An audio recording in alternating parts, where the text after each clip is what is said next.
Hi, welcome back to Hairstyles by Maggie. Today I'm going to show you how to do Dutch braided bangs, and this is really easy. So where your part is, the heavy side of your part, that's where you want to do this. So I'm just going to have her tilt her head a little bit so you can see. I'm going to start by taking a section of hair, and we're just going to do a simple Dutch braid, nothing too major. So I'm going to split this section into 3 equal pieces.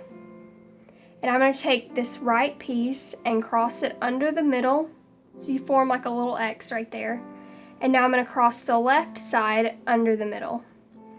And now I'm going to gather in this a little bit of hair on the right, add it into that piece, and cross it under the middle.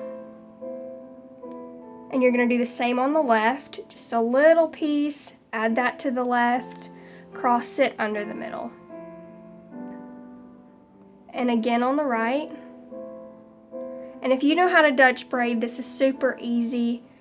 And if you don't, I hope this is helpful. I'm not very good at explaining this stuff, but it's not that hard. And you're just going to repeat this down just a little ways. This is just to keep your bangs out of your face. That's all this hairstyle is.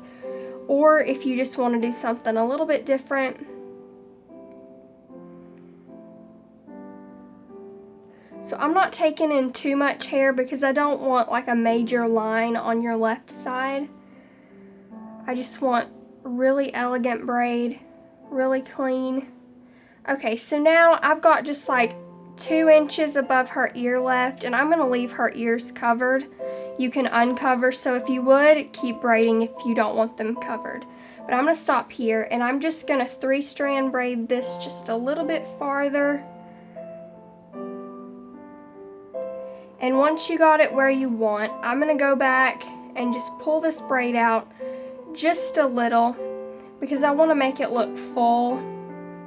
And if you have thin hair, this is a good way to make it look like you've got more hair. Trust me, I speak from experience. I have thin hair, and when I braid my hair, I like to pull on it because it makes it look really thick and full. So now I'm going to take this braid and I'm just going to lay it down near the bottom base of her head, and I'm just going to bobby pin it. I'm going to do about 2 just because she has thicker hair. If you had thinner hair, you know, it would just depend really. Just until you feel that it's secure. I'm going to do an X. It holds it a little bit better. Hide it with that extra hair. You can always go back and fluff that just a little. But there you have Dutch braided bangs. So simple and so beautiful. I hope y'all enjoy this tutorial, and thanks for watching as always. Bye.